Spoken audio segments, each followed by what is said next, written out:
Hi అండి, నమస్తే. Welcome to అమ్మ హోమ్ ఫుడ్. ఇవాల్టి రెసిపీ ఏంటంటే టిఫిన్స్కి ద బెస్ట్ కాంబినేషన్ అయిన అల్లం చట్నీ చేస్తున్నాను. ఇంతవరకు ఇలాంటి సీక్రెట్ అల్లం చట్నీ యూట్యూబ్లో ఎవ్వరూ కూడా చెప్పలేదు.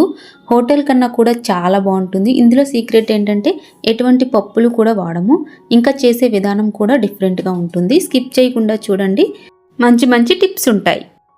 చట్నీ తయారు చేయడానికి ముందుగా కడాయిలో 2 టేబుల్ స్పూన్ల వరకు ఆయిల్ వేసుకోవాలి. ఆయిల్ కొంచెం హీట్ అయిన తర్వాత 1/2 స్పూన్ వరకు మెంతుల్ని వేసుకుని బ్రౌనిష్ కలర్ వచ్చే వరకు కూడా ఇవి ఫ్రై చేసుకోవాలి.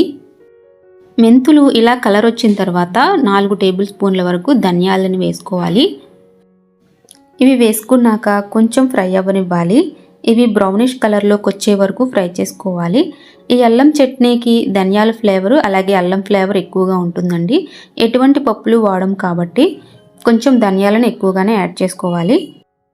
ధనియాలు కొంచెం కలర్ మారిన తర్వాత 1 స్పూన్ జీలకర్రను కూడా వేసుకుని ఇది కూడా ఫ్రై చేసుకోవాలి. తర్వాత సన్నగా కట్ చేసుకున్న అల్లం ముక్కల్ని కూడా యాడ్ చేసుకోవాలి. ఇవి కూడా కొంచెం ఫ్రై అయితే సరిపోతుంది. ఈ అల్లం చట్నీకి ఇంత సైజు అల్లాన్ని అయితే తీసుకుని ముక్కలుగా కట్ చేసుకుని వేసుకోవాలండి.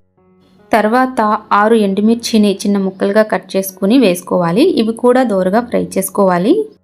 ఈ వీడియో స్కిప్ చేయకుండా చూడండి, మంచి మంచి టిప్స్ ఉంటాయి, అప్పుడే బాగా అర్థమవుతుంది. ఇవన్నీ ఫ్రై అయిన తర్వాత 1 గ్లాస్ వాటర్ని యాడ్ చేసుకోవాలండి. వాటర్ యాడ్ చేయడం వల్ల ఇవన్నీ బాయిల్ అయ్యి పేస్ట్ అయితే చాలా స్మూత్గా ఉంటుంది అల్లం చట్నీ. వాటర్ యాడ్ చేయడం వల్ల అల్లం ఫ్లేవర్ ఘాటుగా రాకుండా బాగుంటుందండి. ధనియాలు కూడా సాఫ్ట్గా అవుతాయి. చింతపండుని బాగా క్లీన్ చేసుకున్న తర్వాత యాడ్ చేసుకోవాలి. నేనైతే ఇంత చింతపండుని తీసుకున్నానండి. ఇంత చింతపండు అయితే సరిపోతుంది. 1/2 కప్పు బెల్లాన్ని కూడా యాడ్ చేసుకుని ఇవన్నీ కలిపి మొత్తంగా బాయిల్ చేసుకోవాలి. కొంచెం బాయిల్ అయితే సరిపోతుందండి. ఇవన్నీ కూడా మీడియం ఫ్లేమ్లో 2 మినిట్స్ ఉడికించుకుంటే సాఫ్ట్గా కుక్ అయిపోతాయి. ఇప్పుడు ఇవి కుక్ అయిపోయాయండి. స్టవ్ ఆఫ్ చేసుకుని పక్కన పెట్టుకోవాలి. చల్లారిన తర్వాత ఇవి ఒక మిక్సీ జార్లోకి తీసుకోవాలి. ఈ చట్నీకి మనం బాయిల్ చేసుకున్న వాటర్ మాత్రం సరిపోతుందండి. ఇంకా వేరే వాటర్ యాడ్ చేయాల్సిన అవసరం లేదు. ఈ కన్సిస్టెన్సీ అయితే సరిపోతుంది.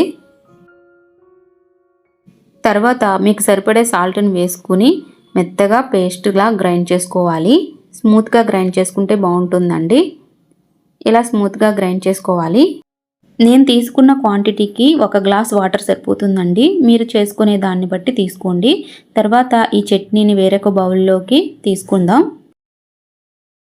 మిక్సీ జార్లో కూడా కొంచెం చట్నీ ఉండిపోతుంది కదా, ఆ చట్నీలో కూడా వాటర్ వేసుకుని ఇందులో కలుపుకోవాలి. ఇలా ఈ కన్సిస్టెన్సీ ఉంటే సరిపోతుందండి. అల్లం చట్నీ మరీ పల్చగా ఉంటే బాగుండదు.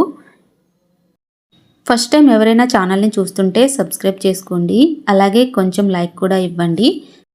ఫైనల్గా పోపు వేసుకుంటే మన చట్నీ రెడీ అయిపోతుంది. దీనికోసం 1 స్పూన్ ఆయిల్ వేసుకుని 1 స్పూన్ ఆవాలు 1 స్పూన్ జీలకర్ర వేసుకుని బాగా ఫ్రై అవ్వనివ్వాలి. ఆవాలు మాత్రం చిటపటలాడాలండి, అప్పుడే బాగుంటుంది. తర్వాత కరివేపాకుని తుంచుకుని వేసుకోవాలి. ఇలా ఫ్రై అయిన తర్వాత మన చట్నీలో వేసుకోవాలండి, అప్పుడే బాగుంటుంది చట్నీ అయితే. పోపు మాత్రం వేసుకోవాలండి కంపల్సరిగా, లేకపోతే చట్నీ అంత టేస్ట్ బాగుండదు, నిల్వ కూడా ఉంటుంది. ఇది 1 వీక్ ఫ్రిడ్జ్లో పెట్టుకున్నా కూడా చాలా బాగుంటుంది అనమాట. కొంచెం వేసుకున్నా కూడా సరిపోతుంది. ఇది ఇడ్లీ, దోశ, వడ ఇంకా అన్నిట్లోకి బాగుంటుందండి. రైస్లోకి అంత బాగుండదు. ఫైనల్గా అల్లం చట్నీ అయితే రెడీ అయిపోయిందండి. మీరు ఈసారి తప్పకుండా ఈ స్టైల్లో తయారు చేయండి. ఎటువంటి పప్పులు వాడకుండా చాలా టేస్టీగా తయారు చేసుకునే చట్నీ అనమాట. చాలా బాగుంటుంది. నచ్చితే కంపల్సరీగా లైక్ ఇవ్వండి, సబ్స్క్రైబ్ చేసుకుని సపోర్ట్ చేయండి. థ్యాంక్ యూ ఫర్ వాచింగ్ అండి. నెక్స్ట్ వీడియోస్లో మరిన్ని టేస్టీ రెసిపీస్తో మీ ముందుకు వస్తాను. Bye bye.